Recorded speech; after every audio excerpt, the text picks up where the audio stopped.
لاکھوں کروڑوں درود و سلام ہوں آپ کی ذات پر، لاکھوں کروڑوں درود و سلام ہوں آپ کے اصحاب پر، لاکھوں کروڑوں درود و سلام ہوں آپ کی آل پر۔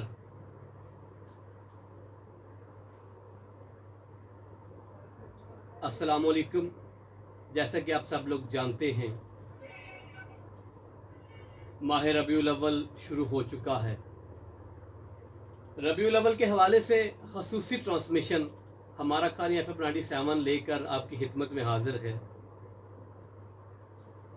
اس پر نور پر مقدس مہینے کو ہم نے منانا کس طرح ہے، اور سیرت محمد صلی اللہ علیہ وآلہ وسلم پہ ہم نے عمل کیسے کرنا ہے۔ جو کچھ احادیث ہمارے پاس ہیں، جو کچھ باتیں ہمارے پاس ہیں، ہم نے ان کو اپنی زندگی میں کیسے لے کر آنا ہے۔ میں آپ کی خدمت میں حاضر ہوں۔ میں ہوں آر جے بہلول مرتضیٰ۔ میرے ساتھ بہت ہی پیاری شخصیات، عالم شخصیات ہمارے پاس موجود ہیں۔ ان کا بھی تعارف کروا دیتا ہوں اور پھر ہم بات کو آگے سٹارٹ کرتے ہیں۔ میرے ساتھ موجود ہیں مولانا انعام الحق صاحب، جو کہ ملاگر سے ہمارے پاس تشریف لائے ہیں۔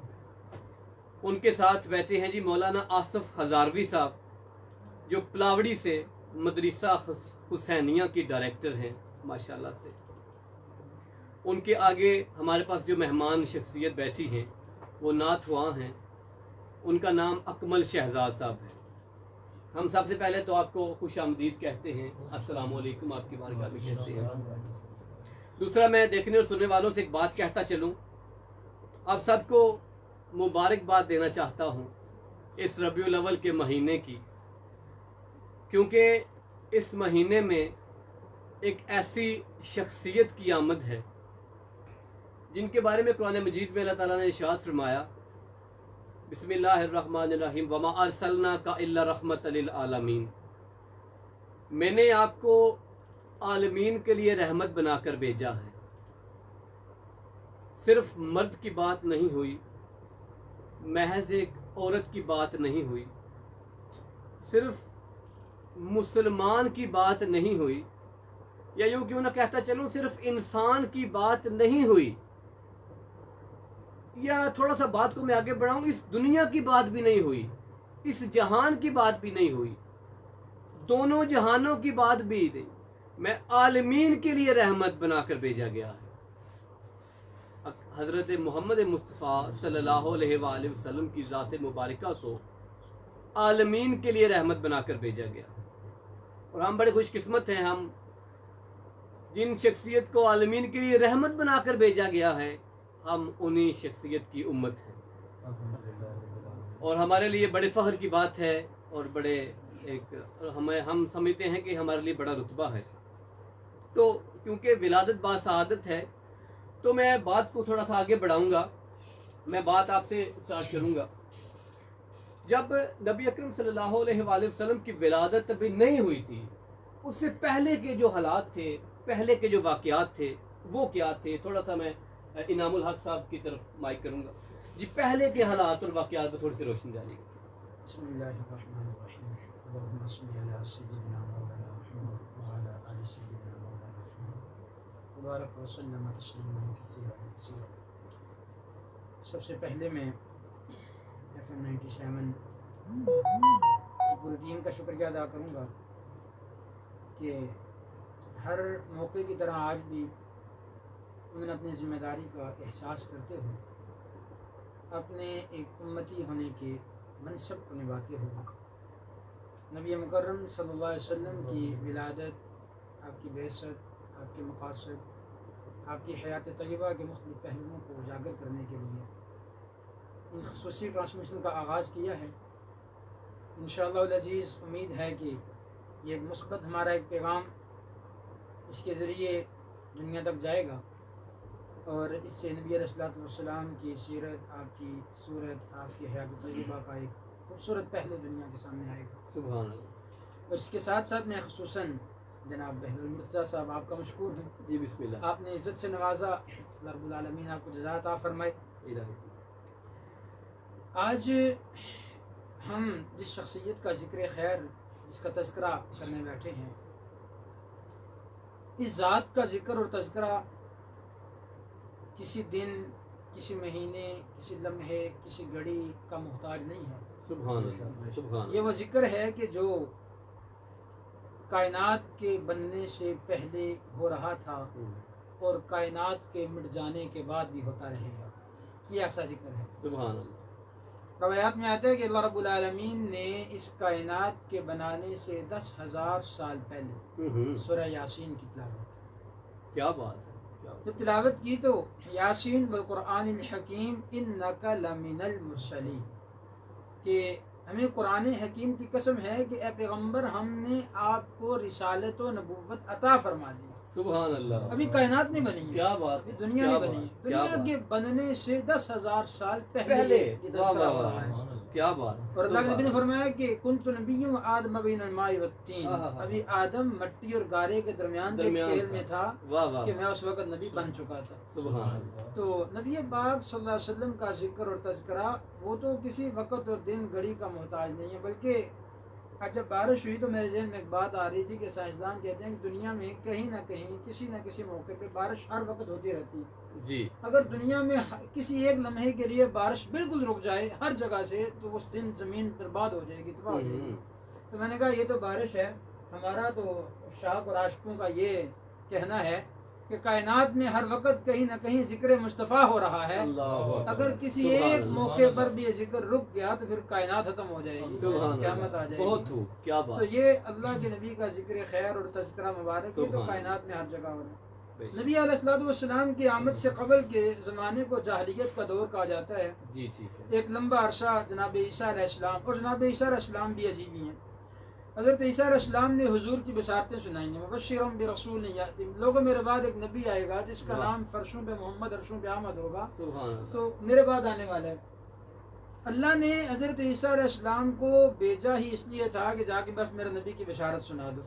اچھا, جب بھیجنے کا اللہ نے ارادہ کیا حضرت عیسیٰ کو کہ میرے نبی کی بشارتیں سنانی ہیں, تو ایسے عیسیٰ کو بھیجا کہ عیسیٰ کے باپ کا بھی انتظار نہیں کیا, بغیر باپ کی بھیج دیا. اور جب عیسیٰ بشارتیں سنا چکے تو موت کا بھی انتظار نہیں کیا, کیا بات, اور اٹھا لیا کہ اب ہماری ڈیوٹی پوری ہو, واپس اپنے پاس بلا لیا. کیا بات ہے. مبشرا برسول یأتی من بعد اسمہ, میرے بعد ایک نبی آنے والے ہیں جس کا نام احمد ہوگا. کیا بات, کیا بات. حضرت عیسیٰ کے چلے جانے کے بعد درمیان میں ایک لمبا عرصہ گزر گیا, جب اور تورات و انجیل میں تحریف ہو گئی اور لوگ بت پرستی کی طرف مائل ہو گئے. جاہلیت کا ایک دور آ گیا, اور ایسا جاہلیت کا دور آیا کہ جاہلیت کی بھی انتہا ہے. انتہا بھی ایسی ہے جاہلیت کی کہ آتا ہے کہ کہیں تھا مویشی چرانے پہ جھگڑا, کہیں گھوڑا آگے بڑھانے پہ جھگڑا, کہیں پانی پینے پلانے پہ جھگڑا.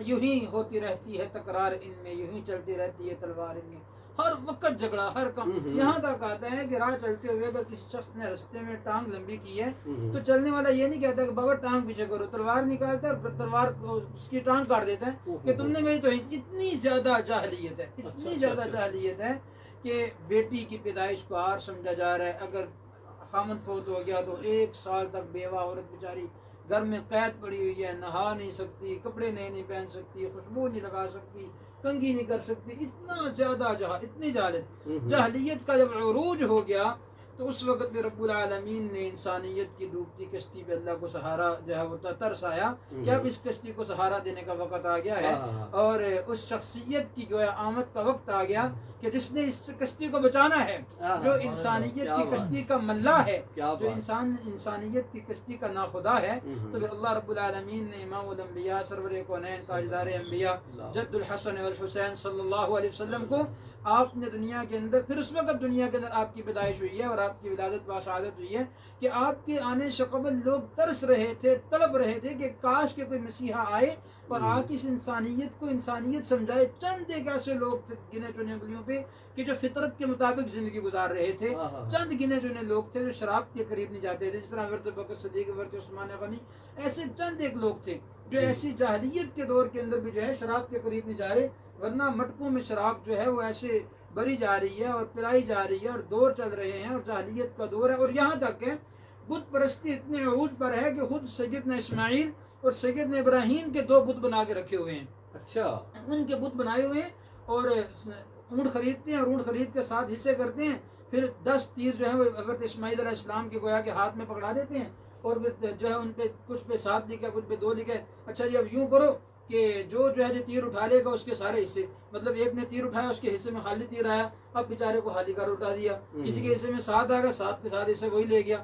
تو اب اس طرح کے جو ہے معاملات چل رہے ہیں اور جاہلیت اپنے عروج پہ ہے، ظلم اپنے عروج پہ ہے، بربریت اپنے عروج. اور اللہ کا وہ گھر جس گھر جو وحدانیت جو اللہ کی وحدیت کی مثال اور نشانی ہے اور اللہ کے شاعر میں سے ایک جو ہے وہ ہے، اس اللہ کے گھر کو 360 بت اس کے اندر رکھ کے اس کو آلودہ کیا ہوا ہے.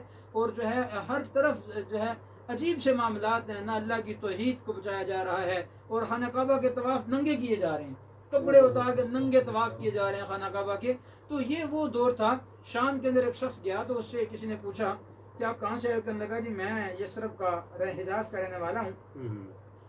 یثرب کا رہنے والا ہوں. کہا اچھا وہاں سے تم آئے ہو تو یہ بتاؤ کہ وہاں پر حکمران کون ہے؟ وہ کہا بابا چھوڑو حکمرانی، وہاں نہیں کوئی حکمران ہوتا، نہ وہ کسی کی سرداری کو مانتے، وہ تو قبائل ہیں اپنی اپنی، بس وہ بادشاہت کے اندر لگے ہوئے ہیں، اپنی سرداری میں لگے ہوئے ہیں. اس نے کہا نہیں کوئی ایک تمہارا کوئی مسیحا ہے؟ اس نے کہا نہیں کوئی بھی نہیں ہے. اس نے آسمان کی طرف دیکھا، اس نے کہا نہیں آسمان کا نظام یہ بتاتا ہے کہ اس مسیحا کے آنے کا وقت ہو چکا ہے اور وہ تمہارے دیش میں، تمہارے ملک میں، ملک حجاز میں آنے والا ہے اور وہاں آئے گا اور وہ تمہارا مسیحا ہوگا اور وہ نبوت کا اعلان بھی کرے گا.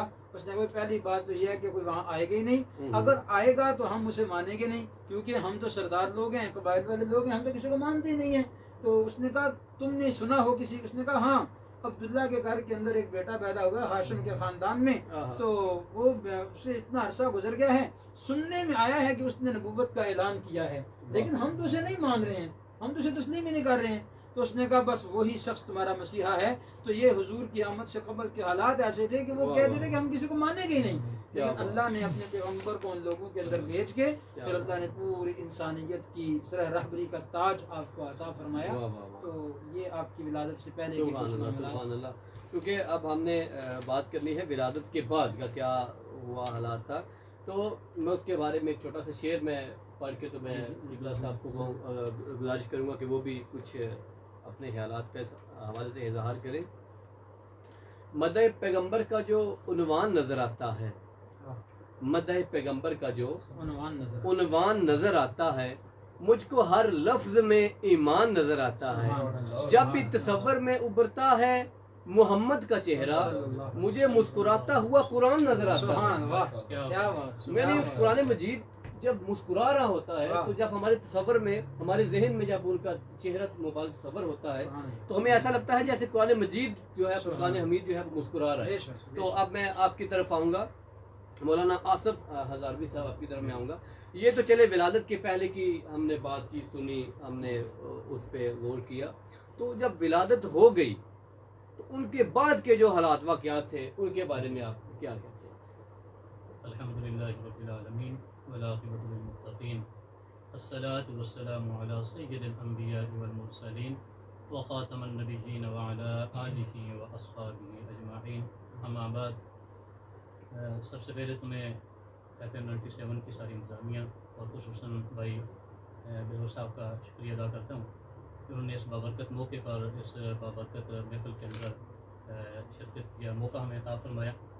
تو اب جس طرح کی ولادت سے قبل کے حالات حضرت مولانا انعام صاحب بیان فرما رہے تھے، جب امام الانبیاء، امام کائنات، رحمت عالم، روح دو عالم، جان دو عالم، جناب رسول اللہ صلی اللہ علیہ وآلہ وسلم دنیا کے اندر تشریف لانے والے تھے، تو حضرت آمنہ رضی اللہ تعالیٰ عنہ فرماتی ہیں کہ جب میرا لخت جگر ابھی دنیا کے اندر نہیں آیا اور میرے پیٹ کے اندر تھا، تو بعد میں جو آپ کی انوارات و برکات دنیا کے اندر ان کا ظہور ہوا وہ تو اپنی جگہ ہیں، بلکہ ابھی آپ دنیا کے اندر نہیں آئے، ابھی آپ ماں کے پیٹ کے اندر ہیں. تو اس وقت اللہ تبارک و تعالیٰ نے آپ کی جو برکتیں جو ظہور فرمایا. حضرت آمنہ فرماتی ہیں کہ جب میں اپنے گھر سے باہر نکلتی تھی تو مجھے محسوس ہوتا تھا کہ میں جس گلی سے گزر رہی ہوں اس گلی کا ہر پتھر مجھے سلام کرتا ہے. اور فرماتی ہیں کہ میں اگر جنگل کے اندر جاتی تو مجھے یہ محسوس ہوتا کہ جنگل کے درخت کا ہر ٹہنی ہر پتہ مجھے جھک جھک کر مجھے سلام کر رہا ہے. سبحان اللہ. اور مکہ کی عورتیں جب آپ کے پاس آ کر بیٹھتی ہیں تو کہتی ہیں کہ آمنہ یہ تیری جو وضع حمل کے دن ہیں تو ان دنوں کے اندر عام طور پر عرب کے اندر خواتین خوشبو استعمال نہیں کرتی، تو آپ خوشبو استعمال کیوں کرتی ہیں؟ جس وقت ہم آپ کے پاس آتی ہیں تو آپ خوشبو، آپ کے جسم سے خوشبو آ رہی ہوتی ہے، کپڑوں سے خوشبو آ رہی ہوتی ہے. تو حضرت آمنہ فرماتی ہیں کہ سہیلیوں میں نے تو آج تک کبھی خوشبو استعمال نہیں کی. کیا بات ہے. تو وہ کرتے کرتے بات ان کے جو سسر تھے حضرت عبد المطلب ان تک پہنچتی ہے. ان کو کہا گیا کہ آپ ان کو جا کر کہیں کہ ان دنوں کے اندر خوشبو نہ استعمال کیا کریں. تو عبد المطلب فرماتے ہیں کہ بات یہ ہے کہ جب سے میرا پوتا میری بہو کے پیٹ کے اندر آیا تو اس کے چہرے پر وہ روب اور دبدبا اور مجھے محسوس ہوتا ہے کہ میں خود اپنی بہو سے بات کرتے ہوئے ڈرتا ہوں. واہ واہ واہ. اتنی ان کے چہرے پر وہ جلال اور یہ چیز آ جاتی ہے. پھر بھی گھر آئے، پوچھا بہو کہ بات کیا ہے کہ آپ سنا ہے کہ آپ خوشبو استعمال کرتی ہیں. حضرت آمنہ فرماتی ہیں کہ ابا جان میں تو کبھی گھر سے زیادہ باہر نہیں نکلی اور کبھی میں کوئی مجھے خوشبو لا کر نہیں دیتا، میں نے کہاں خوشبو استعمال کی ہے. تو کہتے ہیں کہ عورتیں تو باتیں کر رہی ہیں اور میں خود سن رہا کہ آپ کے کپڑوں سے خوشبو، جسم سے خوشبو آ رہی ہے. تو حضرت آمنہ فرماتی ہیں ابا جان کہ اگر میں حقیقت آپ کو بتاؤں تو آپ مجھے دیوانی کہیں گے. تو عبد المطلب فرماتے ہیں اچھا بیٹا بتاؤ بات کیا ہے.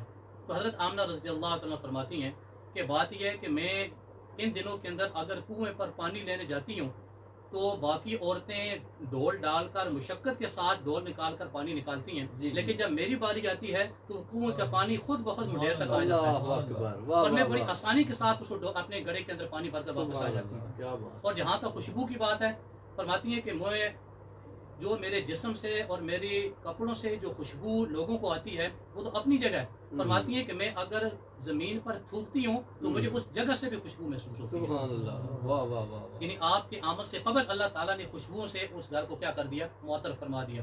اور حضرت آمنہ فرماتی ہیں رضی اللہ تعالیٰ عنہ فرماتی ہیں کہ جب میری بچے کی ولادت ہونے لگی تو بچے کی ولادت ہوئی تو میں نے آسمان کے ایک بادل کو دیکھا اور وہ بادل نیچے آیا اور اس بادل میں سے میں نے آواز سنی اور وہ آواز کہنے والا کہہ رہا تھا کہ یہ بچہ جو آج پیدا ہوا ہے اس کو مشرق سے مغرب تک اس کی سیر کرائی جائے، اس کی شمال سے جنوب تک اس کی سیر کرائی جائے.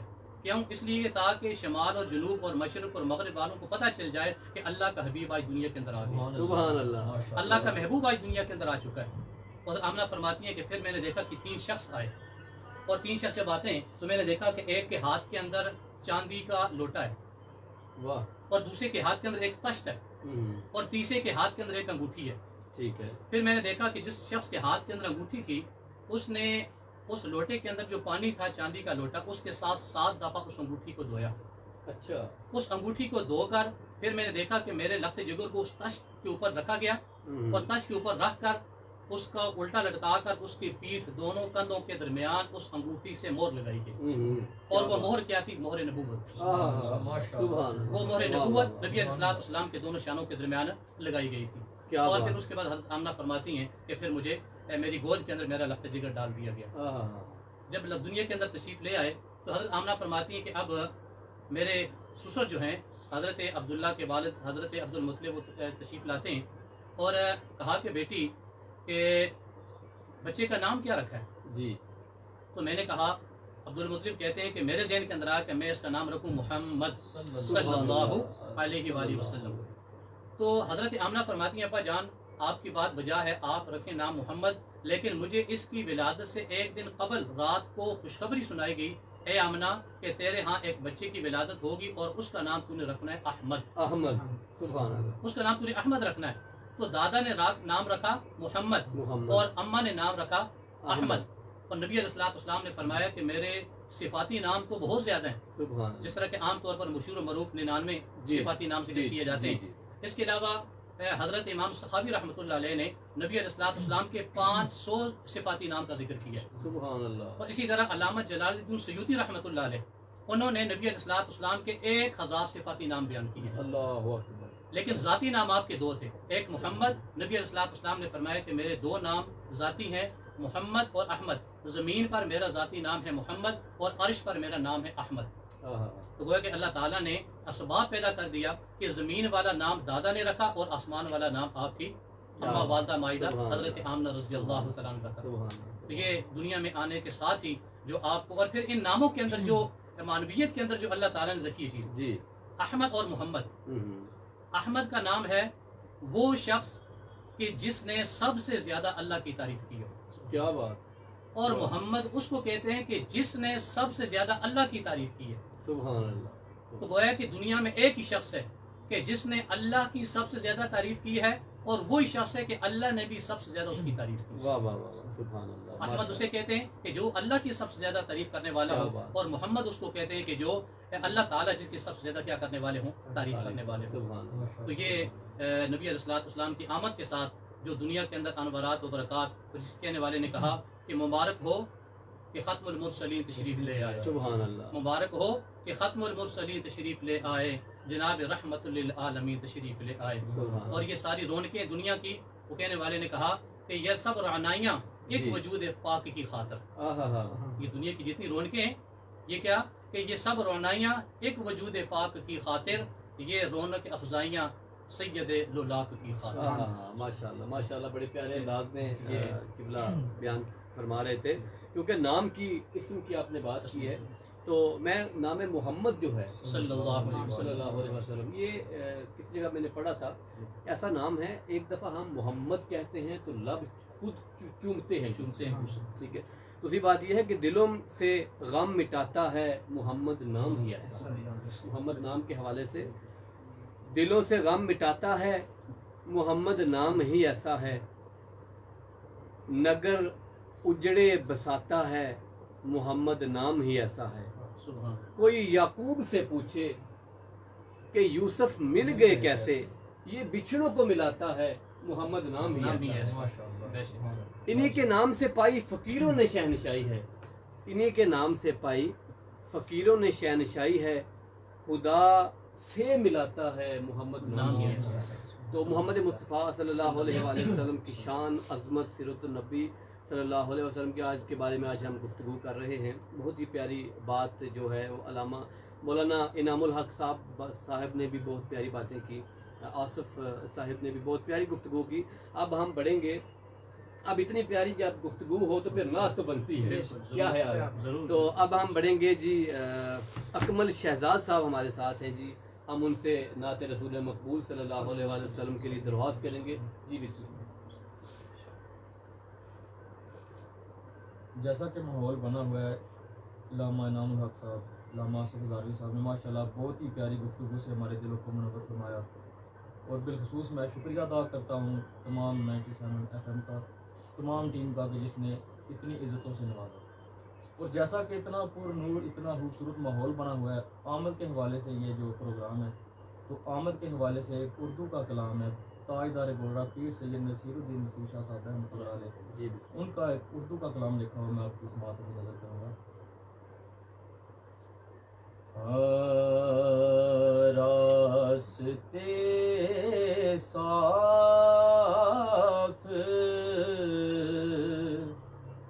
بتاتے ہیں کہ آپ پاتے ہیں. ماشاء اللہ. راستے صاف بتاتے ہیں کہ آپ آتے ہیں. لوگ محفل کو سجاتے ہیں کہ آپ آتے ہیں. اور بڑے پیارا شعر، ان کی آمد کے پیامی ہے صبا کے، جو کہ سبحان اللہ. ان کی آمد کے پیامی ہے صبا کے، جو کہ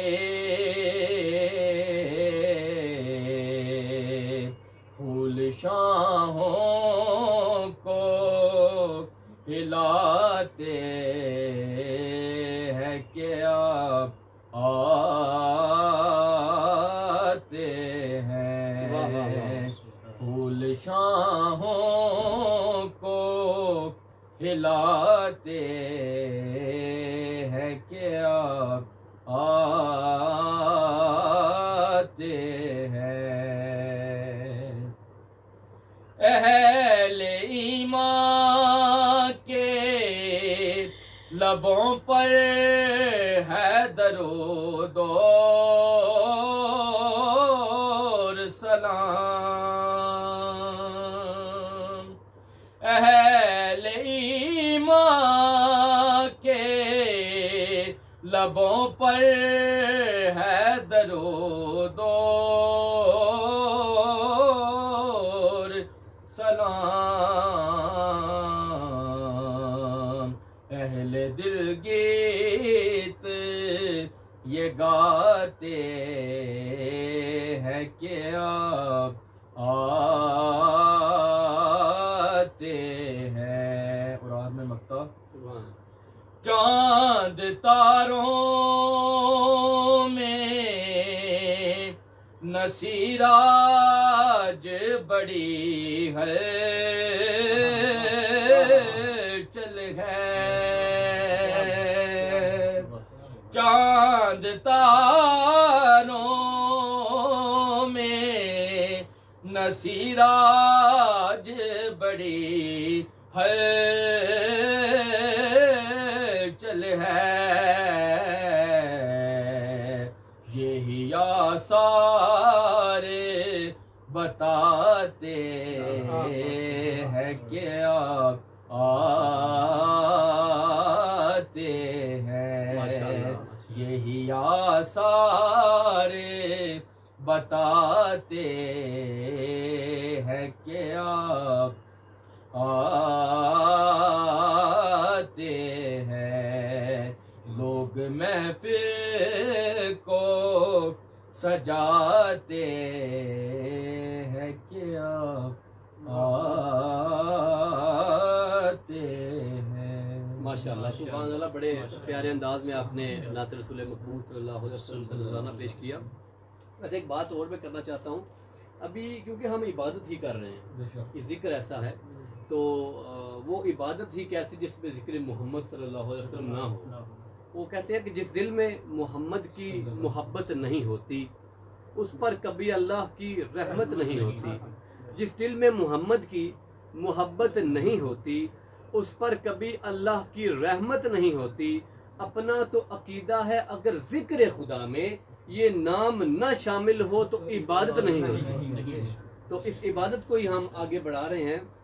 تو تھوڑا سا میں آپ کی طرف آؤں گا علامہ مولانا انعام الحق صاحب کی طرف۔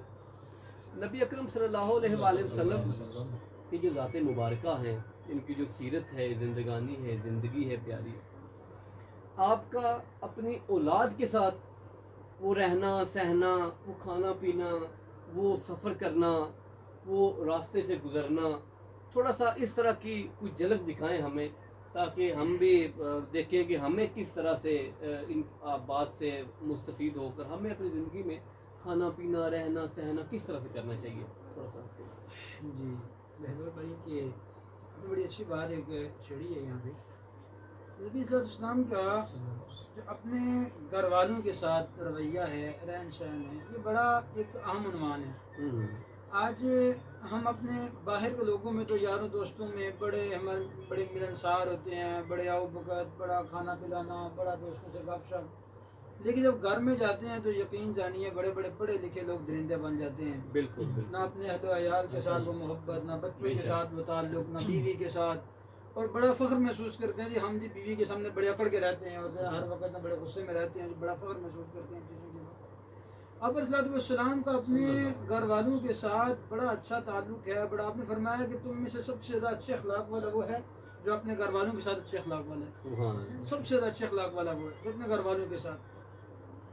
حضرت سیدہ عائشہ رضی اللہ تعالیٰ عنہ ام المؤمنین، حضرت سیدہ خدیجہ رضی اللہ تعالیٰ عنہ کی سہیلیاں تھیں، آپ کی ملنے والی تھیں۔ حضرت خدیجہ کی وفات کے بعد نبی صلی اللہ علیہ وسلم ان کی سہیلیوں کے بھی تحفے بھیجا کرتے تھے. فرمایا کرتے تھے ان سے مجھے اپنی ختیجہ کی یاد آتی ہے, مجھے اپنی بیوی کی یاد آتی ہے. حضرت عائشہ رضی اللہ فرماتی کہ جس جگہ سے میں ہونٹ لگا کے پانی پیا کرتی تھی, اللہ کے رسول صلی اللہ علیہ وسلم مجھے کہا کرتے تھے کہ عائشہ تم نے کہاں ہونٹ لگایا, میں تمہاری جگہ بھی پیالے پہ ہونٹ لگانا چاہتا ہوں. کتنا وہ عجیب جو ہے وہ اپنے گھر والوں کے ساتھ آپ کی محبت ہے, کتنا عجیب آپ کا اپنے گھر والوں کے ساتھ تعلق ہے. آپ کے غلام ہیں حضرت خادم ہیں حضرت انس رضی اللہ. 10 سال میں نے حضور کی خدمت کی ہے. 10 سال میں اب دیکھیے جس شخص کا اپنے خادم کے ساتھ یہ رویہ, اس کا اپنے نواسے کے ساتھ, اپنے بیٹے کے ساتھ, اپنی اولاد کے ساتھ, اپنی بیٹی کے ساتھ اس کا رویہ کیا ہوگا. فرماتے ہیں کہ 10 سال میں نے حضور کی خدمت کی ہے. 10 سالوں میں ایک بار بھی کبھی ایسے نہیں ہوا کہ اللہ کے نبی نے کہا ہو کہ انس نے تم نے فلاں کام کیوں نہیں کیا, یا ایک بار بھی حضور نے یہ نہیں کہا کہ تم نے یہ کام کیوں کیا. نہ یہ کہا کہ کیوں نہیں کیا, نہ یہ کام کہ کیوں کیا. کہ مجھے حضور بھیجتے ہیں انس جاؤ فلاں چیز لے آؤ, میں جاتا ہوں, رستے میں میرے دوست بچے کھیل رہے ہوتے ہیں, میں ساتھ میں کھیلنا شروع کر دیتا ہوں, لاوبالی طبیعت سے بچہ ہوں. تو اللہ کے نبی تھوڑی دیر انتظار کرتے ہیں کہ انس ابھی تک آیا نہیں, تو آپ گھر سے تشریف لاتے اور مجھے کھیلتا دیکھ کے مسکرا کے گزر جاتے ہیں. واپسی پہ چیز لے آتے اور واپسی میں کہتے ہیں کہ انس اب سیدھے گھر آ جانا, بازار نہ جانا. جی دیکھیے کتنا عجیب رویہ ہے آپ کا اپنے خادم کے ساتھ, اپنے خدمت کرنے والے کے ساتھ. تو پھر آپ کا رویہ کیسا ہوگا اس شخص کے ساتھ جو جنت کے جوانوں کا سردار ہے. اللہ کے نبی صلی اللہ علیہ وسلم سجدے کی حالت کے اندر ہے, اور حضرت حسین رضی اللہ عنہ کا سجدہ لمبا ہو گیا. صحابہ کرام کہتے ہیں کہ ہمیں یوں گمان ہونے لگا کہ اللہ نہ کرے کہ سجدے کی حالت کے اندر امام الانبیاء اپنے خالق سے تو نہیں جا ملے. اس طرح اللہ کے پیغمبر کا لمبا سجدہ. میں تھوڑی دیر بعد حضور نے سر سجدے سے اٹھایا, سلام پھیرا, فرمایا کہ کسی گمان میں نہ رہنا, میرا حسین میرے کندھے پہ کھیل رہا تھا, میرا دل نہیں چاہا کہ میں سجدے سر اٹھاؤں. سر مبارک تھا سجدے اندر, نماز سرور پڑھا رہے تھے, حضور آگے صحابہ پیچھے, کر فرض اپنا ادا رہے تھے. ماحول ایسے میں مسکرا کے حسین گھر سے جو آ رہے تھے, حسین پشت نبی پہ چڑھ کے زمانے بھر کو بتا رہے تھے, ملے گی جنت پیے گا کوثر, اسی کو محشر میں چین ہوگا, نبی محبت کریں گے اس سے کہ جس کے دل میں حسین. سبحان اللہ. اللہ کے نبی کی یہ عجیب محبت ہے اپنے نواسوں کے ساتھ. اللہ کے پیغمبر صلی اللہ علیہ وسلم جو ہے وہ خطبہ دے رہے ہیں, ممبر رسول کے بعد تشریف فرمائے. جناب سیدہ فاطمہ سلام اللہ علیہا رضی اللہ تعالیٰ عنہ, آپ نے اپنے نواز اپنے بیٹوں کو اچھے کپڑے پہنائے, مسجد کی طرف بھیج دیا. تو حسنین کریمین جب مسجد میں گئے تو ایک دم حضرت حسین کا وہ جوبہ مبارک کے اندر پاؤں الجھا اور آپ گر پڑے. اللہ کے پیغمبر نے خطبہ چھوڑ دیا, ممبر چھوڑ دیا, اور حضرت حسین کو اٹھایا, سینے سے لگایا, ممبر پہ بٹھایا, فرمایا کہ یہ میرا نواسا ہے, کسی کا ایسا نواسا ہے بلا کے دکھاؤ. حضرت رسول اللہ صلی اللہ علیہ وسلم کے کندھے مبارک کے اوپر بیٹھے ہوئے ہیں, اور دیکھنے والے نے کہا واہ جی واہ کیا خوب سواری ہے. حضور نے کہا سواری بھی خوب ہے, سوار بھی خوب ہے. تو یہ آپ کا اپنے اہل و عیال کے ساتھ رویہ ہے. اللہ کے پیغمبر صلی اللہ علیہ وسلم نے جو ہے 3 دن سے حضرت ابوبکر صدیق گھر سے نکلے, بھوک کی حالت تھی, تو نکل آئے گھر سے. رستے میں عمر ملے, تو عمر نے کہا کہ کیسے نکلے بھائی, خیر ہو, کہاں جا رہے ہیں؟ کہا سچی پوچھو تو بات یہ ہے کہ بھائی پیٹ میں تھا کچھ نہیں, تو گھر میں چین نہیں آیا تو نکل آیا. عمر کہتے ہیں حقیقت یہ کہ تھا میرے پیٹ میں بھی کچھ نہیں, میں بھی گھر سے نکل آیا. تو دونوں چل رہے ہیں, اچانک امام الانبیاء سے ملاقات ہوگی. یا رسول اللہ کہاں جانے کا ارادہ ہے؟ کہا بس گھر سے نکل آیا, 3 دن ہو گئے تمہارے نبی کے پیٹ میں کچھ نہیں گیا. تو جب اللہ کے پیغمبر تینوں حضرات چلے, حضرت ابو ایوب انصاری کو پتہ چلا, تو اسی وقت گھر میں بلایا, میزبانی کی, بکری ذبح کی, گوشت بنایا. اللہ کے پیغمبر نے ایک ٹکڑا اوپر رکھا, میں جاؤ پہلے میری بیٹی کو دے کے آؤ, آج 4تھا دن ہے میری بیٹی کے گھر میں پکئی کچھ نہیں. تو یہ آپ کے اپنے گھر والوں سے نسبت ہے, تعلق ہے, محبت ہے. اللہ کے پیغمبر صلی اللہ علیہ وسلم اپنی زوجہ محترمہ حضرت عائشہ کے ساتھ میدان جنگ میں دوڑ لگا رہے ہیں. حضرت عائشہ تھوڑا دوڑنا لگا لے. اللہ کے پیغمبر کون ہے آج اپنے ازواج کے ساتھ, اپنی بیوی کے ساتھ ایسا رویہ رکھنے والا, اس انداز سے زندگی گزارنے والا؟ اللہ کے نبی کی ولادت کو منانا بڑا آسان ہے, حضور کے کردار کو منانا بڑا مشکل ہے.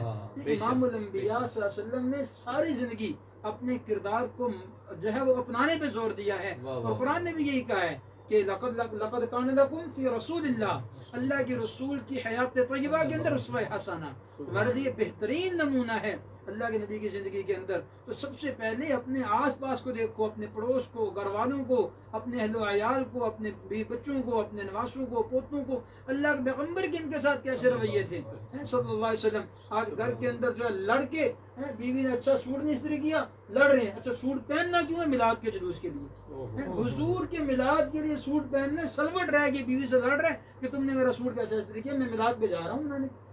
جا حضور کے تذکرے کے لیے رہے ہو. میں پچھلے دنوں میں مولانا ثاقب رضا صاحب مصطفی اللہ انہیں لمبی زندگی میں ان کا سن رہا تھا. فرمانے لگے کہنے لگے میں جب گلی میں نکلا تو مجھے اتنا نظر آیا جو ہے نا اتنا زیادہ وہ سجاوٹیں یہ وہ. تو فرمانے لگے کہ میں نے کہا کہ کاش کہ اتنا پیسہ کسی حضور کی امت کی بیٹی کے سر پہ دوپٹہ دینے کے لیے لگا دیتے, اللہ کے نبی روزے کے اندر خوش ہو جاتے. تو ہم نے معیار پتہ نہیں کیا بنا لیے ہیں. ہم نے حضور کو راضی کرنے کا, میں ایک مثال جو ہے ایڈ کرنا چاہوں گا آپ حضرات کی اجازت سے, آپ کا وقت نہ کرنا دوں تو مثال ایک یہ میں ایڈ کرنا چاہوں گا کہ مثال کے طور پہ دو دوست ہیں, بڑی محبت ہے ان کے اندر, بڑا تعلق ہے. تو ایک دوست جو ہے اس کے والد کی کہیں پوسٹنگ ہوگی, اس نے کہا بھائی میں تو تم سے چھوڑ کے جا رہا ہوں فلاں علاقے میں, فلاں جگہ ہم نے گھر دے لی ہے, تو وہ فلاں محلہ ہے, فلاں جگہ ہے, وہاں چلے جائیں گے. تو وہ چلا گیا. اب یہ بیچارہ پیچھے بڑا پریشان ہے, دوست کی یاد آ رہی ہے, گلیوں میں گھوم رہا ہے, پریشان ہے. تو کسی نے پوچھا کہ کیا ماجرا ہے؟ اس نے کہا بھائی دوست چلا گیا مجھے چھوڑ کے. تو کہا اچھا اس کی گلی محلے کا پتہ ہے؟ اس نے کہا جی ہاں پتہ ہے. کہا یوں کرو کہ کاغذ پہ اپنے دل کے احوال لکھو, اس کا ایڈریس لکھو, لیٹر باکس میں ڈال دو, وہاں تک پہنچ جائے گا. پوری ملاقات تو نہیں ہوگی لیکن آدھی ملاقات تو ہو جائے گی. تو اس نے کہا اچھا یہ تو بات ٹھیک ہے. فوراً گیا, کاغذ تلاش کیا, کہا اپنے دوست کی شان کے لائق کو اچھے والا کاغذ دیکھوں. اس نے بڑا وہ پھول پتیوں والا کاغذ لیا. اب جب وہ لیٹر باکس لینے کے لیے گیا وہ لفافہ, تو دیکھا بڑا سادہ سا لفافہ ہے. تو کہنے لگا میرے دوست کی شان کے لائق نہیں, کوئی اچھا سا ہو, کوئی دل ول بنا ہو, کو پتہ چلے کہ اپنے یار کو بھیج رہا ہوں. اچھا وہ بھی لے لیا. جب لے لیا تو جب لیٹر باکس میں ڈالنے گیا تو دیکھا وہ زنگ لگا, گندا سا لیٹر باکس ہے, باہر لگا گلی کے اندر. یہ تو میرے دوست کی شان کے لائق نہیں ہے. اب وہاں سے نکلا, بازار میں اچھے ڈبے تلاش, سنار کی دکان پہ پہنچا, بڑے پیارے ڈبے تھے. اب اس میں جا کے لیٹر باکس وہ اپنا لیٹر ڈالا. اور اب آپ مجھے دیکھیں, ناظرین بھی دیکھ رہے ہیں, فیصلہ ہم نے کرنا ہے کہ بھائی دیکھیں کیا اس کا خط, اس کا لیٹر اس کے دوست تک چلا جائے گا؟ کبھی بھی نہیں جائے گا. بالکل اس نے مزین تو کیا, اس کو خوبصورت تو کیا, ڈبہ تو اچھا تلاش کیا, لیکن یار تک جانے کا رستہ یہ نہیں تھا. راستہ یہ نہیں, یار تک جانے کے رستے بڑے سادے تھے. بڑی گہری بات. ہم نے بھی یار تک جانا ہے, ہم نے بھی یار کو منانا ہے, لیکن یار تک جانے کے رستے بڑے سادے ہیں, ہم نے مشکل کیے ہوئے ہیں. ہم نے کہا کہ شاید سجاوٹوں سے اور ان چیزوں سے یار راضی ہو جائے گا. یار راضی ان چیزوں سے نہیں ہوتا ہے. یار کو راضی کرنے کے لیے تو بابا سجدے کرنے پڑتے ہیں. یار کو راضی کرنے کے لیے تو اخلاق اپنانے پڑتے ہیں, گھر والوں سے تعلق بنانا پڑتا ہے, اچھا کردار اپنانا پڑتا ہے, اچھی باتیں بنانی پڑتی ہیں, اچھی زندگی اپنانی پڑتی ہے, تب یار راضی ہوتا ہے. ویسے یار راضی ہونے والے نہیں ہیں. تو اس لیے میں اپنے ناظرین سے ایف ایم کے اس توسط سے بات کروں گا کہ اپنے گھر والوں کے ساتھ, ازواج کے ساتھ, اپنے اولاد کے ساتھ وہ رویہ رکھیں جو امام الانبیاء کا اپنی اولاد کے ساتھ تھا, اپنے ازواج کے ساتھ تھا, اپنے بچوں کے ساتھ تھا, اپنے خدام کے ساتھ تھا, اپنے خدمت گاروں کے ساتھ تھا. تب جا کے حضور راضی ہونے والے ہیں, ورنہ پھر وہ چھوڑ کے آپ کا دامن رحمت آقا ہم سے بھول ہوئی. اب اپنا سینہ, اپنا خنجر, اپنے خون کی اپنی کھولی, ہم کھیل رہے ہیں سارے کے سارے, ایک دوسرے کے خون کے پیاسے ہو چکے ہیں. اللہ کے نبی جب دنیا میں تشریف لائے تو قرآن نے کیا کہا؟ قرآن کہتا ہے تم جہنم کے دروازے پہ پہنچے ہوئے تھے, جہنم کے دروازے پہ میں نے امام الانبیاء کی برکت سے تمہیں جہنم سے کھینچ کے جنت کے اندر داخل. تو اس لیے جو ہے ہمیں سب سے پہلے اپنا کردار درست کرنا ہوگا, اپنے اخلاقیات کو درست کرنا ہوگا, تبھی امام الانبیاء کے ساتھ ہمارا تعلق. ماشاءاللہ بڑی پیاری آپ نے بات فرمائی ہے. آپ کی اس بات سے ہمیں یہ محسوس ہوا ہے کہ ہم نے اپنے گھر میں اپنے والدین کے ساتھ, اپنی جو ہمارے بہن بھائی ہیں ان کے ساتھ, خصوصاً اپنی ہماری جو شریک حیات ہوتی ہیں ان کے ساتھ ہم نے کیسے رہنا ہے. ماشاءاللہ بڑی خوبصورت انداز میں آپ نے گفتگو کی ہے. میں تھوڑا سا مولانا آصف ہزاروی صاحب کی طرف آپ جاؤں گا. میں آپ سے ایک یہ سوال پوچھنا چاہ رہا ہوں, تھوڑی سی میری آپ انفارمیشن میں اضافہ کریں, اور جتنے بھی سننے اور دیکھنے والے لوگ ہیں, میں نے اکثر دیکھا ہے جو کل کی رات ہوگی, یعنی 12 ربیع الاول کی جو رات ہوتی ہے, اس میں خواتین اور مرد مل کر تیار ہو کر مل کر جلوس میں شامل ہوتے ہیں. تھوڑا سا آپ کیا اس کے بارے میں کہیں گے؟ اس میں میلاد منانے کا طریقہ کار کیا ہے؟ جس طرح ہم لوگ مناتے ہیں کیا یہی طریقہ کار ہے؟ خواتین کے اس معاملے میں خواتین کا پردے کے حوالے سے کیا حکم ہے, اس کے بارے میں.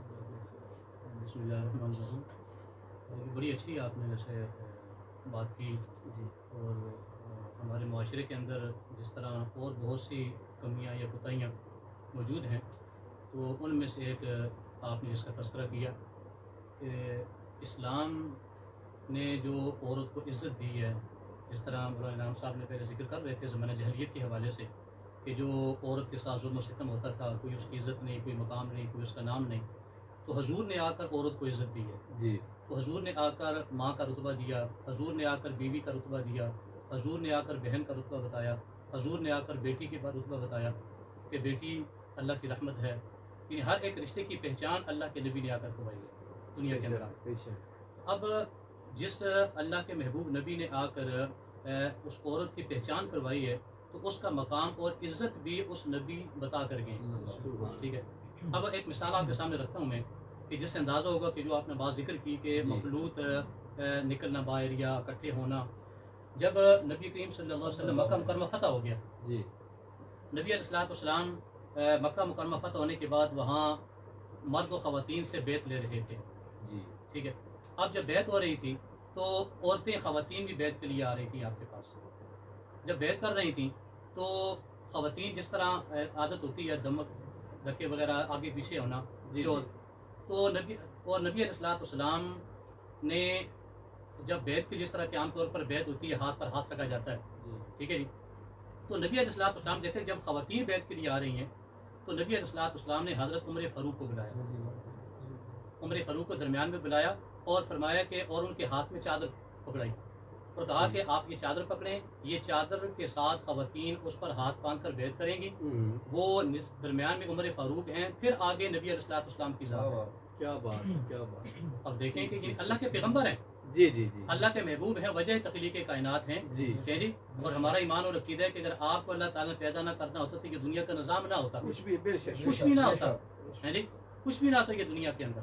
تو وہ اللہ کے محبوب نبی کہ جو پوری امت کے باپ کی حیثیت رکھتے ہیں، بے شک. لیکن انہوں نے عملی طور پر کر کے دکھایا کہ خواتین کا مرد کے ساتھ اس طرح کا مخلوط واہ یا واہ، بے وہ شک. چیز کس حد تک اس کو روکا ہے نبی علیہ بے السلام نے. شک. درمیان عمر فاروق ہیں اور عمر فاروق کو بھی ہاتھ نہیں بلکہ چادر آگے درمیان میں رکھی ہے. یعنی کیا بات ہے کیا اور بات. تیسری جگہ نبی علیہ السلام کی ذات ہے.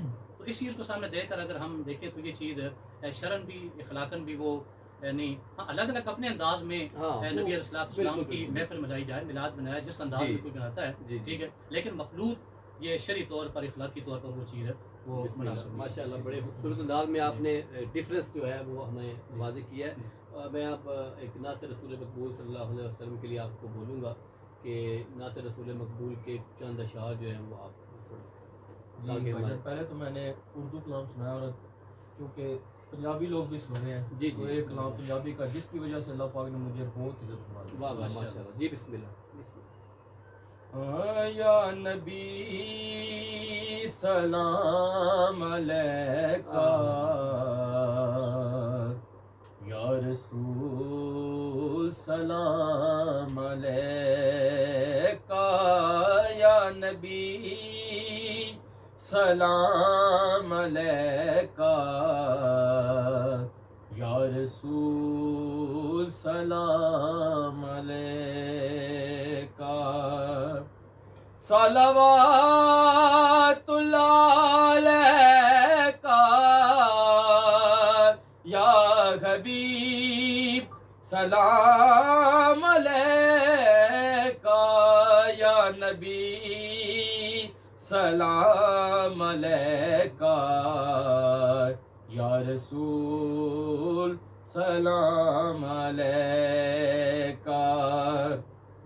سارے نبیاں دا نبی تو امام سونیا، سارے نبیاں دا نبی تو امام سونیا، لکھاں تیرے تے درود تے سلام سونیا. سارے نبیاں دا نبی تو امام سونیا، لکھاں تیرے تے درود تے سلام سونیا. چہرہ تیرا نور ونڈے ساری کائنات نو، چہرہ تیرا نور ونڈے ساری کائنات نو، رب بھی درود بھیجے ایک تیری ذات نو. سارے نبیاں دا نبی تو امام سونیا، لکھا تیرے تے درود تے سلام سونیا. تیرے صدقے جہان سارا بنیا، تیرے واسطے قرآن سارا بنیا، تیرے صدقے جہان سارا بنیا تیرے واسطے قرآن سارا بنیا پایا تیرے جیا کسے نہ مقام سونیا پایا تیرے جیا کسے نہ مقام سونیا لکھاں تیرے تے درود تے سلام سونیا. اور بڑا ہی پیارا شعر جی کہ تینوں عرشاں تے رب نے بلایا ہے تینوں عرشاں تے رب نے بلایا ہے شان تیرے جیا ہور کنے پایا ہے تینوں عرشاں تے رب نے بلایا ہے کوئی فلک اترے یار گیا کوئی جا سدرا تے ہار گیا کوئی فلک اترے یار گیا کوئی جا سدرا تے ہار گیا میرے کملی والے محبوبہ اے کملی والے محبوبہ تو لنگے عرشاں تو پار گیا تینوں عرشاں تے رب نے بلایا ہے شان تیرے جیا ہور کنے پایا ہے ہوئی تیرے تے نبوت تمام سونیا لکھا تیرے تے درود تے سلام سونیا سارے نبیاں دا نبی تو امام سونیا لکھا تیرے تے درود تے سلام سونیا. سبحان اللہ ماشاء اللہ جی ماشاء اللہ بڑے خوبصورت انداز میں آپ نے بڑی پیاری بات ہے ماشاء اللہ بڑے خوبصورت انداز میں آپ نے ہدیہ پیش کیا ہے نذرانہ پیش کیا ہے. میں ایک چھوٹی سی بات پوچھنے کے بعد پھر کیونکہ ہمارے پاس ٹائم بھی تھوڑا سا مختصر رہ گیا ہے نبی اکرم صلی اللہ علیہ وآلہ وسلم کی جو حیات طیبہ ہیں ان میں اصحابہ اکرام کے ساتھ جو تعلق ہے آپ نے اولاد کی تو بات کر لی ہے اصحابہ اکرام کے ساتھ ان کا تعلق ان سے پیار ان سے شفقت کیا کیا کس کس موقع پر ساتھ تو اس کے بارے میں تھوڑا سا قبلہ ہمیں ضرور بتائیں. جی محترم بہلول مرتضیٰ صاحب اپنے صحابہ اکرام رضوان اللہ تعالیٰ علیہ مجمعین نبی علیہ الصلوۃ والسلام کے گھر والے ہیں اور اہل بیت اطہار آپ کے گھر والے ہیں. سبحان اللہ نبی پاک صلی اللہ علیہ وسلم کا تعلق اپنے در والوں سے بھی بڑا کمال ہے اور گھر والوں سے بھی بڑا کمال ہے. سبحان اللہ. صحابہ رضوان اللہ تعالیٰ علیہ مجمعین ایسی شخصیات ہیں کہ آپ علیہ الصلوۃ والسلام نے فرمایا کہ میرے صحابہ کے بعد آنے والے قیامت تک کا کوئی بھی شخص اگر احد پہاڑ کے برابر بھی صدقہ کرے تو میرا صحابی ایک مد مطلب ایک جو ہے نا بھوک بھر کے گیا اتنا صدقہ بھی کرے تو وہ میرے صحابی کے ثواب کو نہیں پہنچا. یہ اتنا بڑا مقام ہے مقام صحابی جو اللہ نے عطا فرمایا اتنا قیمتی تعلق ہے اللہ کو یہ تعلق اتنا پیارا ہے حضور کے ساتھ صحابہ اکرام کا کہ ایک موقع پہ نبی صلی اللہ علیہ وسلم کے پاس مشرکین مکہ بیٹھے بڑے بڑے لوگ حضور نے تبلیغ کر رہے ہیں دین سمجھا رہے ہیں بڑی مشکل سے لوگ قابو آیا کرتے تھے تو نبی نے صحابی ہیں عبداللہ بن ام مکتوم رضی اللہ تعالیٰ وہ حضور صلی اللہ علیہ وسلم کی مجلس میں تشریف لائے پتہ نہیں تھا کہ اللہ کے پیغمبر کس حالت میں اور کیا کر رہے ہیں تو نے ایک دم عرض کرنے لگے علمنی کما علمک اللہ یا رسول اللہ کے رسول جیسا علم اللہ نے آپ کو عطا کیا اس میں سے کچھ مجھے بھی قطرہ عطا فرما دیجیے کچھ مجھے بھی نواز دیجیے.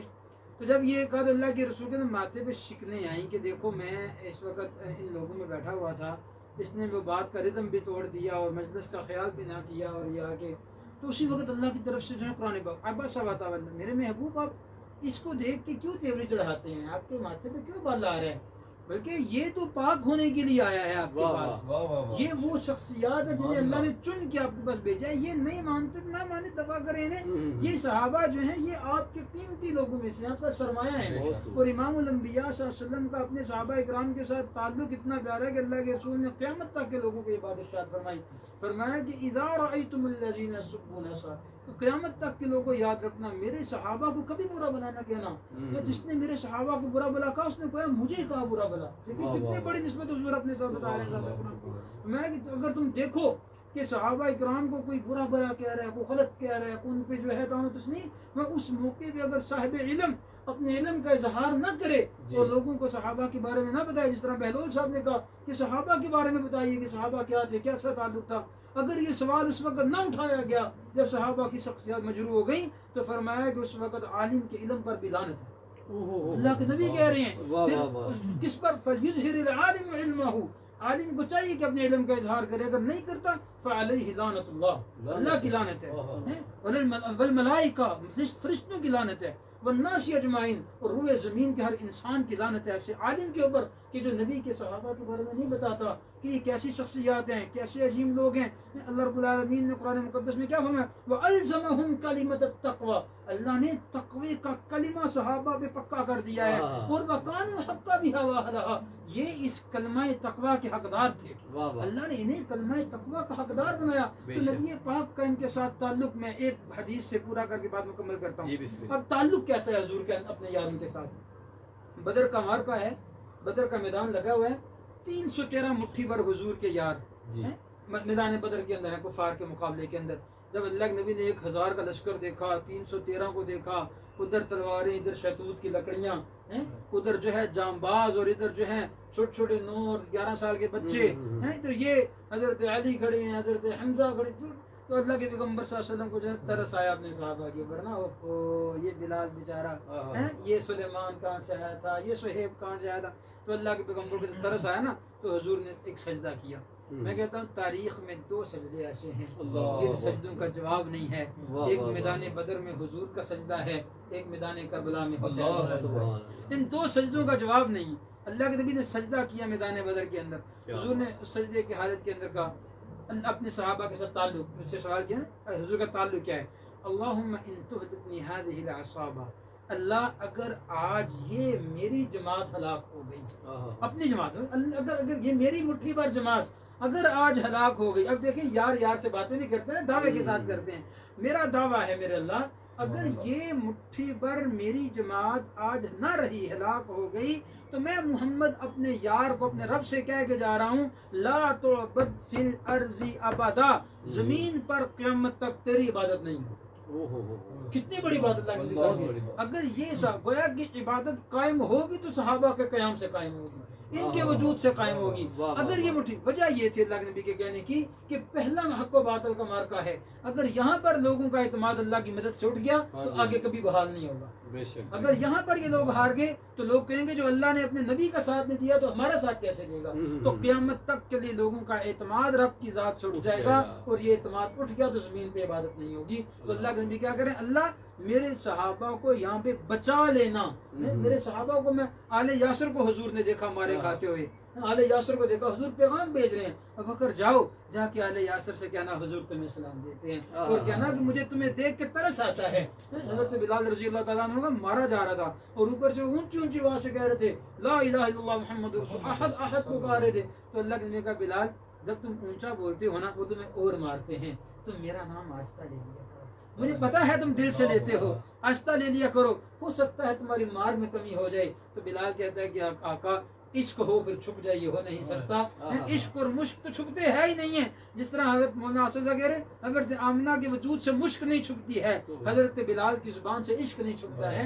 حضرت بلال رضی اللہ کہتے ہیں اللہ کے رسول میں نہیں چھوڑ سکتا بولنا. میں اللہ کے پیغمبر کو ترس آ رہا ہے اپنے یاروں کے اوپر کہ ان کو مارا جا رہا ہے، ان کو ستایا جا رہا ہے، ان کو جو ہے ان کے ساتھ ظلم کیا جا رہا ہے. صحابیہ حضور کے پاس یا رسول اللہ میرا خاوند فوت ہو گیا، میں بڑی پریشان ہوں. اللہ کے پیغمبر دلاسا دے رہے ہیں پریشان نہ ہو، اللہ تمہیں اس سے بہتر دے گا. کہا کیسی یا رسول اللہ، کیا ابو طلحہ سے بہتر بھی کوئی ہو سکتا ہے؟ میرے خاوند سے بہتر بھی کوئی ہو سکتا ہے دنیا کے اندر؟ مجھے تو اس سے اچھا کوئی لگتا ہی کوئی نہیں ہے. اللہ کے پیغمبر کہہ رہے کوئی بات نہیں، حوصلہ رکھو، ہو سکتا ہے اس سے اچھا مل ہی جائے. کچھ دن گزرے، اللہ کے نبی نے خود نکاح کا پیغام بھیج دیا. یہ اچھا ملنے والا، یہ بہتر ملنے والا تھا مجھے، کیا چیز مل گئی مجھے. تو بس یہ اللہ کے نبی کا تعلق تھا، تسلیاں دیتے.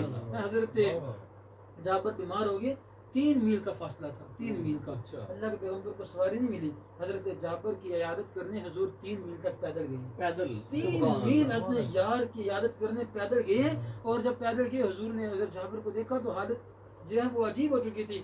اللہ کے پیغمبر نے فرمایا کہ اگر ان کا انتقال ہو جائے مجھے خبر دینا، میں آ کے جابر کا جنازہ پڑھاؤں گا۔ اللہ کے پیغمبر نے جب وہ رات کی تاریکی میں فوت ہو گئی، رات کا ٹائم تھا، اپنے دوستوں سے کہا، اللہ کے نبی نے فرمایا جنازے کو زیادہ دیر قبر سے باہر نہ رکھا کرو، میت کو جلدی پہنچایا کرو، تو میرے جنازے کو جلدی پڑھ دینا، ہاں رات کا وقت ہے، اللہ کے نبی کو تکلیف نہ دینا، حضور کو تکلیف نہ دینا میری وجہ سے، میرا جنازہ پڑھ دینا، میری طرف سے حضور کو معذرت کر لینا۔ دوسرے دن حضور کو پتا چلا کہ جابر انتقال کر گئے۔ اللہ کے نبی نے کہا تم نے کیوں نہیں مجھے بتایا؟ رات کے 12 کا ٹائم تھا، 1 کا ٹائم تھا، تو جابر نے کہا تھا اس وقت میرے محبوب کو تکلیف نہ دینا۔ حضور نے کہا اللہ جابر نے مجھے دنیا کی نیند میں تکلیف نہیں دی ہے، تو جابر کو قبر کی نیند میں تکلیف دی۔ کیا کہنے جی آپ کے، بہت تو یہ ہے حضور کا تعلق، بڑی پیاری بات، بہت پیاری بات کہ آپ سے یار سے حضور کا یہ تعلق ہے۔ سبحان اللہ، آپ کی باتوں نے تو یقین کر مانے کہ بڑا دل خوش کر دیا ہے۔ ہاں ہم بڑے پرمسرت سی محفل ہو گئی ہے یہ، اور کیونکہ ٹائم کی بھی قلت ہے، ایک چھوٹی سی بات کر کے پھر میں آپ صاحبان سے نتیجہ لوں گا کہ اخذ ہم نے کیا کرنا ہے زندگانی سے، طیبہ سے۔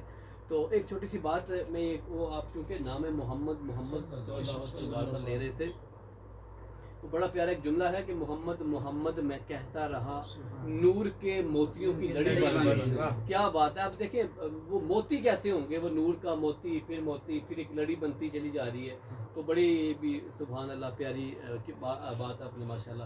اب میں تھوڑی سی بات آپ سے کروں گا علامہ آصف صاحب سے، تھوڑی سی مجھے بتائیں کہ حضرت محمد مصطفیٰ صلی اللہ علیہ وآلہ وسلم کی جو ذات مبارکہ ہیں، جب طائف کے جب لوگ آپ کو پتھر مارتے تھے، آپ پہ ظلم کرتے تھے، اس وقت آپ کا رویہ کیسا تھا؟ اس بات سے ہم سیکھیں گے کہ اب اگر ہمارے ساتھ کوئی بندہ کوئی زیادتی کرتا ہے، کوئی ہمیں پتھر مارتا ہے، کوئی تھپڑ مارتا ہے، تو ہم نے آگے سے کیسا رویہ اختیار کرنا ہے؟ تھوڑی سی اس کے بارے میں آپ۔ یہ جو آپ نے طائف کا واقعہ ذکر کیا جس کا، یہ تقریباً 9-10 کا یہ واقعہ ہے جی، اور اس وقت اس سال کو عام الحزن بھی کہا جاتا تھا۔ ٹھیک ہے، تو اس سال کیونکہ عام الحزن یعنی غم والا سال، جی، اور اس لیے کہا جاتا تھا کہ اس سال نبی علیہ السلام کے 2 اہم جو غمخوار تھے ان کا انتقال ہوا تھا۔ اچھا، ایک حضرت ختیجہ الکبریٰ رضی اللہ تعالیٰ عنہ اللہ، اور ایک حضرت ابو طالب، کیونکہ ان دونوں نے نبی علیہ السلام کا مکی زندگی کے اندر کفار کے مقابلے میں بہت زیادہ ساتھ دیا، تو ان کا انتقال ہو گیا۔ اب اس کے بعد زیادہ ظلم و ستم ہونے لگا، مسلمانوں پر نبی علیہ السلام کی مخالفت کی جانے لگی، اور کیونکہ ابو طالب آپ کے خاندان کے سربراہ تھے، جی، جس کی وجہ سے آپ کو تھوڑی یعنی سیفٹی مل رہی تھی آپ، جی، جی، لیکن اس کے آپ کے جانے کے بعد پھر ابو لہب خاندان کا سربراہ بنتا ہے۔ پھر آپ نے دیکھا کہ مکہ کے اندر تو لوگ میری بات اس انداز میں نہیں سن رہے، تو میں جا کر ساتھ جو وادی طائف ہے وہاں جا کر لوگوں کو دعوت دوں۔ پھر نبی کریم صلی اللہ علیہ وسلم طائف جاتے ہیں۔ جب طائف جاتے ہیں تو طائف کے اندر 3 بڑے سردار تھے، 3 جو بڑے سردار ان کے تھے، ان کی وہاں اثر و رسوخ تھا، ان کی حکمرانی سمجھ لیں، اور تینوں بھائی تھے وہ۔ ٹھیک ہے، ان کے سامنے جب آپ نے دعوت رکھی تو ان میں سے ایک نے کہا کہ میں تو آپ کے ساتھ نعوذ باللہ بات ہی نہیں کرنا چاہتا، اس لیے کہ اگر آپ سچے ہیں تو پھر اگر گستاخی ہوگی تو میں ہلاک ہو جاؤں گا، اگر نعوذ باللہ اگر آپ جھوٹے ہیں تو میں بات ہی نہیں کرتا۔ پھر دوسرے نے کہا کہ تمسخر اڑایا کہ کیا مکہ کے اندر آپ کے علاوہ اللہ کو کوئی اور نہیں ملا تھا نبوت کے لیے؟ یعنی اتنے سخت جملے نبی علیہ السلام کو فرمائے۔ نبی علیہ السلام نے وہ ساری باتیں برداشت کی۔ وہاں سے جب واپس آنے لگے تو ان سرداروں نے صرف اسی پر اکتفا نہیں کیا، بلکہ نبی علیہ السلام کے پیچھے طائف کے بڑے جو شیطان جو بدماش قسم کے لڑکے ان کو پیچھے لگا دیا، اچھا، اور نبی کریم صلی اللہ علیہ وآلہ وسلم کو انہوں نے پتھر مارے، اللہ، اور اتنے پتھر مارے کہ روایت کے اندر آتا ہے کہ نبی کریم صلی اللہ علیہ وسلم کے جسم سے خون بہتے بہتے آپ کے جوتے مبارک خون سے تر ہو گئے، اتنا خون آپ کا نکلا ان پتھروں سے۔ پھر آپ وہاں سے ان کے آگے چلتے چلتے ایک انگوروں کے ایک باغ تھا کھجوروں کا، اس کے اندر جا کر بیٹھتے ہیں، پناہ حاصل کرتے ہیں۔ اس وقت آپ کے ساتھ آپ کے غلام زید بن حارثہ بھی تھے، تو اور وہ باغ اتفاقاً تھا عتبہ اور شیبہ کا۔ عتبہ اور شیبہ جو تھے مکہ کے رہنے والے، آپ کے بڑے سخت مخالف تھے، اتفاقاً اس وقت وہ بھی باغ کے اندر موجود تھے۔ اب جب عتبہ شیبہ نے دیکھا کہ اب ایک وہ خاندانی علاقے کی وہ جو خون نے جوش مارا، تو انہوں نے کہا کہ اپنے غلام اداس نامی ان کا غلام تھا، اس اداس نامی غلام کو چند انگور دیے کہ جا کر اس شخص کو سامنے پیش کرو، اور یہ کہنا کہ تمہیں اپنے آباء و اجداد کی قسم کے اس کو واپس نہ کرنا، کھا لینا، یعنی اس کی حالت پر ترس آ گیا ان کو، ٹھیک ہے۔ یعنی اتنا زخمی نبی علیہ السلام ہوئے اللہ کہ خون خون ہے، اور ان کو یعنی دشمن کو بھی دیکھ کر ترس آ گیا، عتبہ اور شیبہ کے مخالف ہیں، دشمن ہیں، اور جب وہ عداس نامی شخص آیا تو نبی علیہ السلام بیٹھے، اور نبی علیہ السلام جب وہ انگور کھانے لگے تو آپ نے فرمایا کہ بسم اللہ، جی بسم اللہ پڑھ کر کھانا شروع کیا۔ تو اس عداس نامی شخص نے کہا کہ یہ جملہ آج تک میں نے کبھی کسی سے نہیں سنا جو کھانے سے پہلے آپ نے پڑھا ہے۔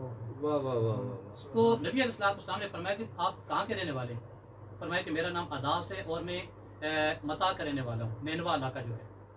تو نبی علیہ السلام نے فرمایا اچھا وہ یونس بن متا کا علاقہ۔ تو اس عداس بڑے حیران ہوا کہ یونس علیہ السلام کا ذکر ان کو کس طرح پتا؟ ٹھیک ہے۔ تو ان عداس نے کہا کہ آپ کو کس طرح پتا کہ وہ یونس کون ہے؟ تو نبی علیہ السلام نے فرمایا کہ وہ بھی اللہ کے نبی تھے، میں بھی اللہ کا نبی ہوں، واہ تو واہ، وہ میرے بھائی یونس تھے۔ ماشاء اس بات سے بڑا متاثر ہوتا ہے، بعد میں یہی عداس بعد میں مسلمان بھی ہو جاتا ہے۔ اسی وقت جبریل امین علیہ السلام تشریف لائے اور عرض کی یا رسول اللہ اگر آپ حکم دیں تو ان طائف کے دو پہاڑوں کو درمیان میں لگا کر ان طائف والوں کو کچل دیا جائے کہ انہوں نے آپ کے ساتھ جو ظلم و ستم کیا، لیکن آپ رحمت اللہ عالمین بن کر آئے تھے۔ واہ واہ واہ، بے شک، آپ دنیا جس طرح شروع میں آپ نے بات کی نا بے شک، وما ارسلناک الا رحمت اللہ عالمین، سبحان اللہ، کہ حضور دنیا جہان والوں کی رحمت بن کر آئے تھے، بے شک۔ آپ نے فرمایا کہ نہیں جبرائیل میں دنیا والوں کے لیے رحمت بن کر آیا ہوں، زحمت بن کر نہیں آیا۔ ان لوگوں کو معلوم نہیں کہ میں کون ہوں، بے شک بے شک، میرا رتبہ کیا ہے، میری عظمت کیا ہے، یہ لوگ مجھے پہچانتے نہیں ہیں۔ اگر آج یہ لوگ اسلام قبول نہیں کرتے تو ہو سکتا ہے کہ آئندہ ان کی نسل مسلمان ہو جائے، اس لیے میں ان کے خلاف بدعا نہیں کر سکتا۔ تو اس وقت بھی نبی علیہ السلام نے ان کے خلاف بدعا بھی نہیں کی اور اللہ کے عذاب سے ان لوگوں کو بچا لیا۔ یہ آپ کا اخلاق تھا تو نبی علیہ السلام نے اس موقع پر سبحان اللہ، سبحان اللہ۔ اب آخر میں کیونکہ ہمارے پاس وقت بہت مختصر سا رہ گیا ہے تو تھوڑا سا یہ سارے جو اعمال ہیں، یہ جتنے بھی سارے معاملات ہو رہے ہیں، میں آخر میں آپ کی طرف آؤں گا مولانا انعام الحق صاحب کے، ان کا معیار کیا ہے؟ جس طرح ہم زندگی گزار رہے ہیں کیا ایسے ہی گزارنے کا حکم تھا؟ جس طرح ہم لوگ صبح سے لے کے شام تک ایک ایک لمحہ ایک ایک سیکنڈ گزارتے ہیں، کیا یہی ہم اس درس ملتا ہے سیرت طیبہ صلی اللہ علیہ وسلم سے؟ یہ ایک چھوٹی سی بات کریں، یہی آخر میں سبق ہوگا، اس کے بعد ہم اجازت چاہیں گے۔ جی بسم اللہ۔ جی میں بس اسی بات کو ہی اپنا پیغام بنا کے انشاءاللہ اپنی بات مکمل کرتے ہیں کہ معیار ہمارے لیے ابو الصلاۃ والسلام کی زندگی ہے، نبی پاک صلی اللہ علیہ وسلم کی حیات طیبہ معیار ہے ہمارے لیے۔ اللہ رب العالمین ہمیں اہل ایمان کو، جن کا دعویٰ ہے کہ مومن ہیں ہم سے ایک اللہ کا خطاب ہے، یا الذین آمنوا آمینوا، اے ایمان والو تم ایمان والے بن جاؤ۔ اب عجیب سا اللہ کا خطاب ہے نا، ایمان والو ایمان والے بن جاؤ۔ اچھا، ایمان والے بن جاؤ، اللہ کہتے ہیں اے ایمان والو ایمان والے بن جاؤ۔ تو اب بندہ بڑا حیران پریشان ہوتا ہے کہ یہ کیا ہو گیا۔ تو اس کی مثال یوں کہہ لیں کہ بندہ کسی بندے دوسرے کہتا ہے کہ تو نا بندے کا پتر بن جا، اور وہ بندے کا تو ہے یہ پہلے، لیکن کہتا اس لیے ہے کہ وہ بندوں والے کام بھی کرتے بندے کے کی اولاد کے اندر ہوتے ہیں جو ایک انسان کے کام ہوتے ہیں۔ اللہ کہتے ہیں تمہارا دعویٰ تو ایمان والا ہے اور میں نے تمہارے دعوے پر تمہیں ایمان والا کہہ دیا۔ یہ اللہ کی شفقت ہے ہم پہ، اللہ کا احسان ہے ہم پہ کہ صرف دعوے کی بنیاد پہ اللہ نے یہ کہہ دیا کہ تم ایمان والے ہو، لیکن پھر ساتھ میں یہ بھی کہہ دیا ہو تو صحیح دعوے سے، لیکن ہو بھی جاؤ، بن بھی جاؤ۔ جو اصل ایمان ہے، جس پر ایمان کا معیار ہے وہ کیا ہے؟ اللہ ہم سے پوچھے اللہ وہ کیا ایمان کا معیار ہے؟ جس طرح آپ نے سوال کیا، اللہ کیا کریں؟ فَإِنْ آمَنُوا بِمِثْلِ مَا آمَنْتُمْ بِهِ فَقَدِ اهْتَدَوْا۔ جس طرح میرے نبی علیہ الصلوۃ والسلام کے گھر والے، در والے، یار، ازواج، اہل بیت، جس طرح یہ ساری ایک جماعت ایمان کی حالت کے اندر تم دیکھ رہے ہو کہ جن کا ایمان اتنا مضبوط ہے، ایمان پہاڑوں جیسا ہے ان لوگوں کا، پہاڑ ہل سکتا ہے لیکن ان شخصیات کا ایمان ہلنے کا نام نہیں لیتا ہے۔ اب تمہارا ایمان ان جیسا ہونا چاہیے، جب ایمان ان جیسا ہے ہمارے اعمال بھی ان جیسے ہونے چاہیے۔ ہم نے سارے کے سارے اعمال پہ ان کی قرآن پاک کے اندر اللہ نے کہا اپنے پیغمبر کو کہ وما ارسلناک الا ہم نے آپ کو شاہد مبشرا و نذیرا، ہم نے آپ کو شاہد بنا کے بھیجا۔ اس شاہد کی تفسیر یہ لکھی علماء کرام نے کہ جب قیامت کے دن امت کے اعمال حضور کے سامنے پیش ہوں گے تو اللہ کے پیغمبر کی گواہی سے مراد یہ ہوگا کیا حضور کی سنت اس عمل کی گواہی دیتی ہے کہ اس کا عمل حضور کے طریقے کے مطابق ہے؟ اگر حضور کی مہر لگ گئی تو عمل قبول ہے، حضور کی مہر نہ ہوئی تو عمل قبول نہیں ہے۔ تو اس کی مثال اب یوں سمجھنے کہ ایک شخص نے بڑا اچھا کاغذ لیا، نوٹ بنایا اور اس کے بعد نوٹ چھاپا اور جناب جا کے لے گیا۔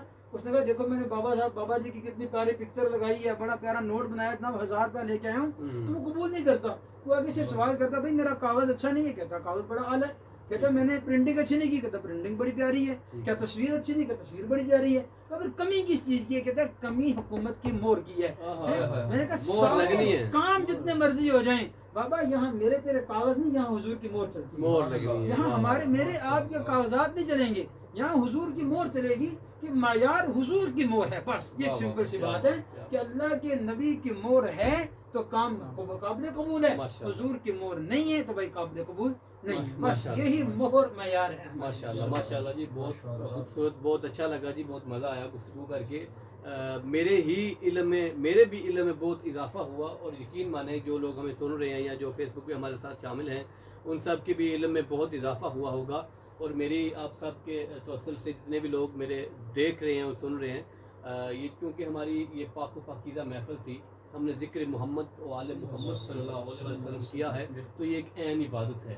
تو اسی عبادت کے صدقے میں میں دعا کروں گا جتنے لوگ بیمار ہیں ان کو اللہ تعالیٰ سے تندرستی عطا فرمائے اور لمبی زندگی عطا فرمائے، جن کے عزیز و اقارب اس دنیا سے چلے گئے ہیں اللہ تعالیٰ ان کے گناہان صغیرہ و کبیرہ معاف فرما کے ان کو جنت الفردوس میں بلند مقام مرتبہ عطا فرمائے۔ تو اسی کے ساتھ ماشاءاللہ بہت خوبصورت انداز میں گفتگو ہوئی، میں بہت شکر گزار ہوں آپ کا۔ اسی کے ساتھ ابھی ہم اجازت چاہیں گے۔ میں شکریہ ادا کرتا ہوں لوگوں کا، جو لوگ فیس بک پہ میرے ساتھ شامل تھے، ان کے کومنٹس میں ریڈ نہیں کر سکا کیونکہ اتنی پیاری شخصیات تھیں، تو میں چاہتا تھا کہ میرا ٹائم جو ہے وہ آپ کے کومنٹس پہ نہ لگ جائے، کچھ ایسی باتیں یہ کر جائیں، کوئی ایسا علم یہ آپ کو دے جائیں وہ آپ کی زندگی کے لیے وہ مشعل راہ بن جائے۔ تو بہت شکریہ جی، میری دعا ہے کہ اللہ تعالیٰ آپ کی سبحان متبرک اور عظیم و شان ذات ہمیشہ آپ کو خوش رکھے، اور آپ بھی کوشش کیجیے گا دوسروں کو خوش رکھنے کی کوشش کیجیے گا۔ اللہ تعالیٰ آپ کی زندگی میں آسانیاں فرمائیں، اور آپ بھی کوشش کریں کہ آپ کی وجہ سے دوسرے لوگوں کی زندگی میں بھی آسانی پیدا ہو۔ اسی کے ساتھ RJ بہلول مرزا کو اجازت دیجیے، انشاءاللہ پھر ملاقات ہوگی اچھے ایک نئے انداز کے ساتھ، نئے ٹاپک کے ساتھ، نئے جوش و جذبے کے ساتھ۔ تب تک کے لیے اجازت دیجیے، اللہ حافظ، اللہ نگہبان۔